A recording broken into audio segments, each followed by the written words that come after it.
Bonjour, Bonjour. présentez-vous, votre nom, votre métier, votre entreprise et votre ancienneté. Alors, je m'appelle Emmanuel Alix. Mon entreprise, c'est l'entreprise Abalone, qui est une agence d'emploi, qui est une entreprise qui existe depuis 25 ans, qui a été créée par François-Xavier Moutel sur Nantes. Le siège d'ailleurs de notre entreprise est à Nantes. Et on a aujourd'hui 40 agences en France et on réalise à peu près 120 millions d'euros de chiffre d'affaires. Pouvez-vous nous décrire une journée type?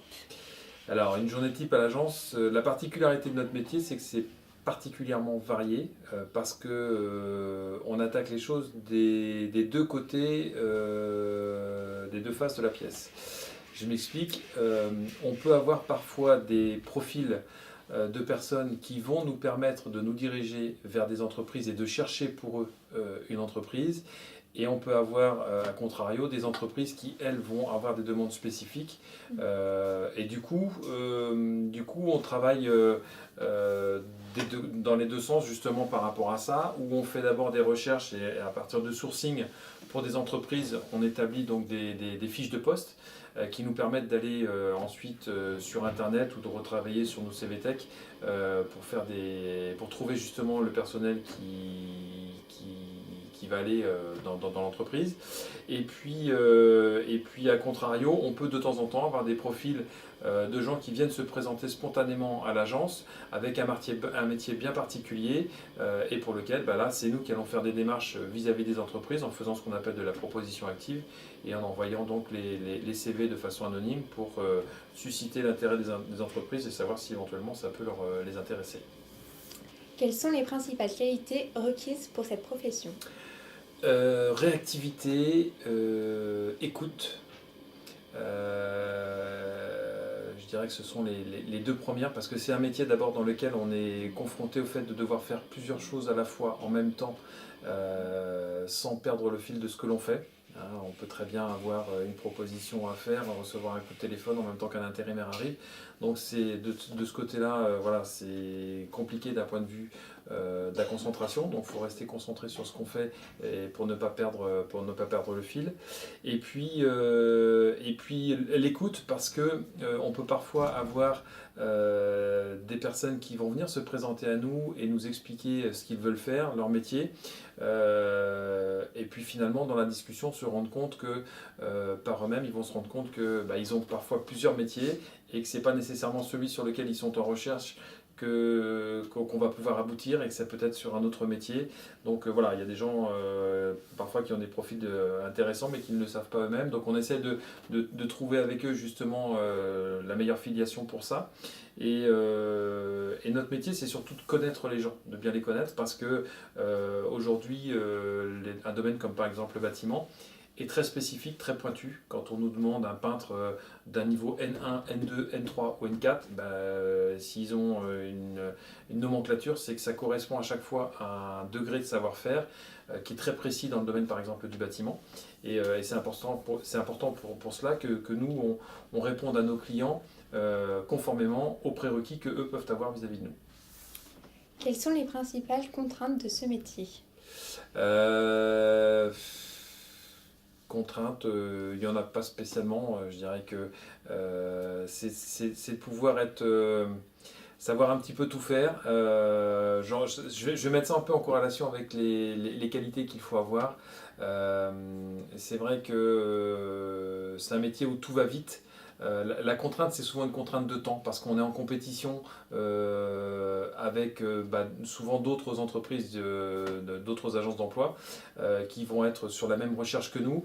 Et très régulièrement, très, très souvent, les entreprises vont faire confiance à celles qui vont leur proposer le meilleur profil au meilleur moment, dans le meilleur timing. Parce que parfois, il faut réagir. Dans les cas extrêmes, ça peut être dans l'heure. Mais même souvent, de trouver un profil la veille pour le lendemain, ça peut parfois être compliqué. Donc voilà. Quel a été votre parcours scolaire et professionnel?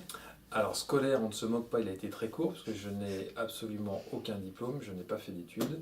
Je suis un autodidacte. J'ai quitté l'école en première, ce qu'il ne faut pas faire. Il faut faire des études, mais voilà, donc la vie fait que moi j'ai décidé d'en faire autrement. Et j'ai un parcours donc d'autodidacte où j'ai commencé d'abord dans la grande distribution chez Carrefour pendant 5 ans où j'ai évolué et j'ai reçu des formations qui ont été super enrichissantes d'un point de vue de la gestion des ressources humaines et de la gestion d'un centre de profit. Ensuite, j'ai travaillé dans le groupe européen Lagardère, donc d'abord comme commercial et comme responsable de région, donc dans l'affichage. Et puis par la suite, j'ai intégré une entreprise, une PME, donc là j'ai quitté les groupes, une PME qui s'appelait France-Urbain, dans laquelle j'ai pris la direction de la région Provence-Alpes-Côte d'Azur et Rhône-Alpes en termes de développement commercial. Ensuite, j'ai été directeur commercial de cette entreprise, puis directeur général avant de la quitter. J'y ai fait une douzaine d'années et ensuite j'ai dirigé une menuiserie pendant 3 ans donc sur Le Mans. Et c'est d'ailleurs comme ça qu'Abalone, j'ai connu Abalone, puisque j'ai d'abord été client d'Abalone. Et ça m'a permis justement de pouvoir tester les deux faces de l'entreprise, si je puis dire, puisque j'en ai d'abord été client. Et puis ensuite, j'ai eu des propositions d'Abalone pour monter une agence. Donc j'ai quitté la menuiserie dans laquelle j'étais, enfin que je dirigeais, et que par la suite, j'ai été me former sur une agence au Mans, au métier de l'intérim et au métier de l'agence d'emploi et du recrutement, pour ensuite ouvrir cette agence ici à Tours en octobre 2014. Voilà. Comment imaginez-vous votre métier dans 10 ans? Alors il y a énormément de facteurs, comme beaucoup de métiers. On a un métier qui est en pleine transition, qui est en train de bouger, et notamment par le biais, comme beaucoup de métiers, d'Internet. Donc aujourd'hui, on a une réactivité qui est intéressante. Il y a encore des métiers qui sont en tension, je pense notamment au métier de l'alimentaire par exemple, ou de la restauration, dans laquelle il est super important de pouvoir proposer du personnel de façon ultra rapide. Et je pense que nos métiers sont en train aujourd'hui de se retourner sur Internet ou de se reposer en fait sur Internet. Et il y a un socle et il y a de nouvelles entreprises qui sont en train de se créer, voilà, qui font que on fera peut-être plus tout à fait le même métier, dans le sens où la connaissance de l'humain, la connaissance des personnes est particulièrement importante. On est dans du rapport humain. Dans une PME comme la nôtre, on y est particulièrement attaché. C'est aussi ce qui fait la différence par rapport, par exemple, à des grands groupes qui vont gérer plutôt du volume. Et chez Abalone, on a cette patte en fait pour effectivement aller chercher particulièrement, je dirais, les profils qui vont être aussi bons en termes de savoir-faire que savoir-être. Ça, c'est particulièrement important. C'est peut-être ça qui va peut-être changer la donne dans les années à venir, où le biais d'Internet va apporter des avantages en termes de rapidité et en termes d'exécution. Et on va peut-être perdre aussi un petit peu sur le fond, sur la notion d'humain. Je ne sais pas comment ça va se passer, je ne suis pas devin, mais je pense qu'il y aura des transformations dans le métier. Peut-on évoluer vers un autre métier? Si oui, lesquels sont-ils? Oui, parce que le métier enfin, travailler dans une agence d'emploi, d'abord ça nous oblige à avoir une culture importante de l'ensemble des métiers. Aujourd'hui, nous, on est dans une agence généraliste. C'est aussi une des difficultés, vous parliez tout à l'heure de contraintes. La difficulté qu'on peut de temps en temps rencontrer, c'est de savoir et connaître l'ensemble des métiers auxquels on a affaire.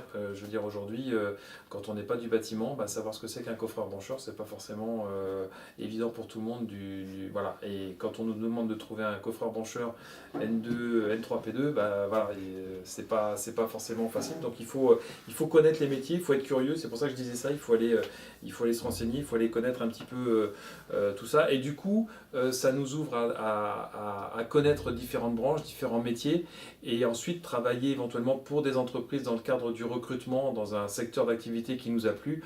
Voilà tout ce que ça peut permettre au niveau des agences d'emploi. Donc vous imaginez bien que travailler dans une agence d'emploi sur tous les secteurs d'activité sur lesquels on travaille, ça peut ouvrir à de nombreuses portes pour quelqu'un qui peut s'y intéresser.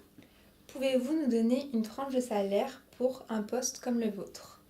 Alors c'est variable suivant les entreprises, que vous soyez dans une PME ou dans une grande multinationale. Je dirais qu'aujourd'hui, quelqu'un qui démarre en responsable d'agence va être aux alentours de entre 2000 et 2500 euros par mois. Et puis ça peut monter, je dirais, jusqu'à 3 4 000, 5 000 euros. Ça dépend après des postes et du niveau de hiérarchie. Est-ce qu'on gère une agence, est-ce qu'on en gère plusieurs? Voilà, après c'est variable suivant le niveau de responsabilité qui sera demandé. Merci d'avoir consacré du temps à notre projet. Je vous en prie, merci à vous.